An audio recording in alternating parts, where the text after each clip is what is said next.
Hey everyone, Couch Investor here with another video for today. As you just saw, we're going to talk about AMD, Advanced Micro Devices. Now, at the time of making this video, the stock is going at around about $39 to $41, but by the time this video goes online, who knows what the price will be these days. The stock had a high in February of $58. So if you're buying it right now, or if you want to wait, you're getting it cheap, because in my opinion, when this whole situation, this virus situation gets done with, the stock will go right back to their highs, because there's really no reason why not. Now, a bit about the numbers. Their CEO, Lisa Su, said that their full year growth for 2020 would be 28 to 30%. Now, with this situation, that might change.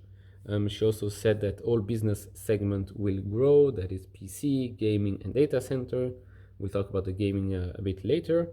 And she didn't say that, but I will tell you that she's also leading AMD to be debt-free, meaning clean balance sheet and lots of cash for investment and maybe future dividend payments. That would be great, like Nvidia and Intel are doing. Talking about those two, those are the two biggest competitors AMD can have. Those are the big three chip makers in the world right now. Now, regarding the Q4 results, I will read it right now. A bit of an overview.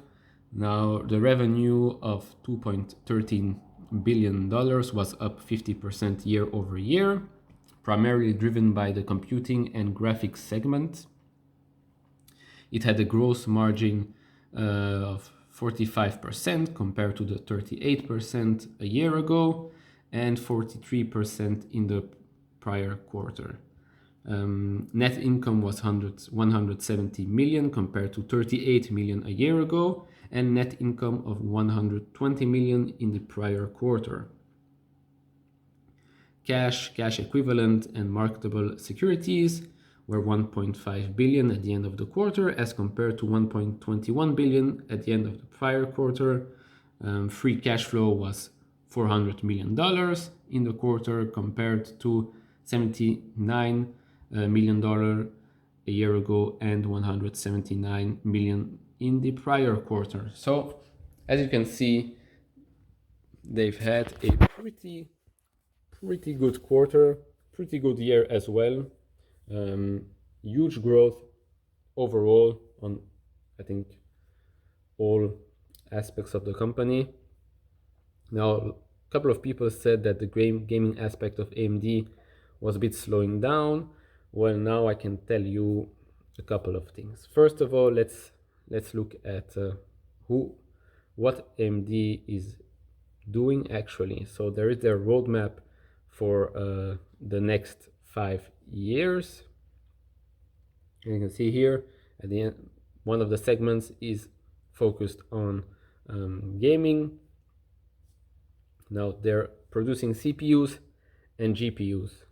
For the gaming computers, well, GPUs are very important. They're developing chips that are supposed to be much faster than what they are now, also smaller.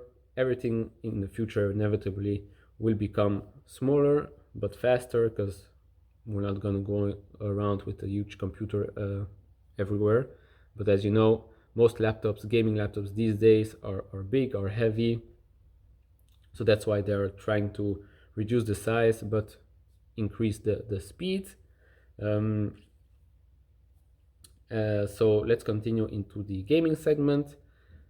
Maybe you don't know this, but AMD is actually in the new Xbox and the new PlayStation 5 that's coming out at the end of the year, hopefully.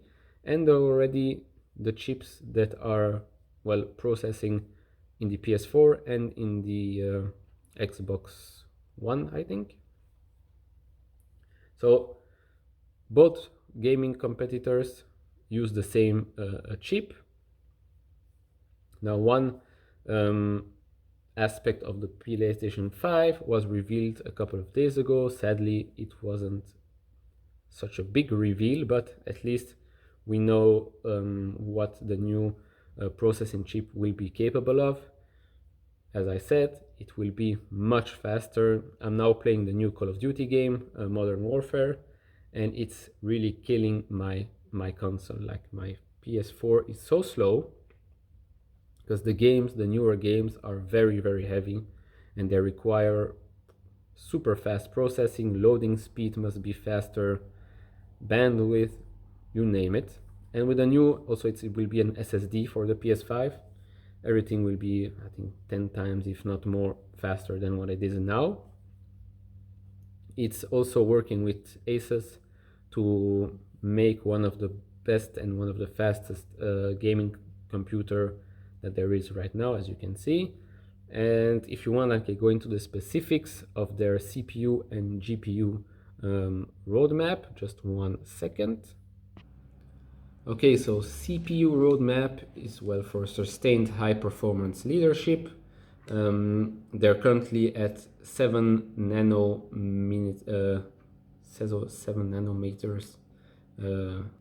Okay, so it's 7 nanometers as the Zen 2 second gen called Rome. Now they're working towards a third gen and a fourth gen, one called Milan and the other called Genoa. Bit funny that they're using Italian cities right now. And well, 2022, they're supposed to be 5 nanometers. So we'll see what that will bring. Now for GPU roadmap, we have, well, the architecture roadmap. Currently the AMD RDNA. Then there will be working on this, also the same size, 7 nanometers, RDNA 2, and 2022 advanced nodes. I don't really know the specifics of that, but as you can see, they're really looking towards the future for that. Now, it will also be very interesting to see how AMD fares with the fact that, well, now they're getting the two biggest gaming consoles that are using their processing chips, but how will they fare when, well, gaming will be transferred to cloud gaming? How AMD might maybe shift also to cloud-based processing power infrastructure, I don't know. But as of now, they're guaranteed to have, well, that part of the market for them, with the new Xbox X series and the PS5 coming out later this year, hopefully later this year, because I really need a new console at home. And overall, I think AMD will recover, and will recover very fast after this corona virus situation gets cleared. So for me, it's a no-brainer. I own AMD. I bought it back when it was in the 20s. I bought again now when it went back down, because I wanted to have a bigger position in it. Let me know what you think about the stock. Let me know if you want me to cover other stocks during this crazy period. Don't forget to like, comment, subscribe. See you all in the next video. Bye bye.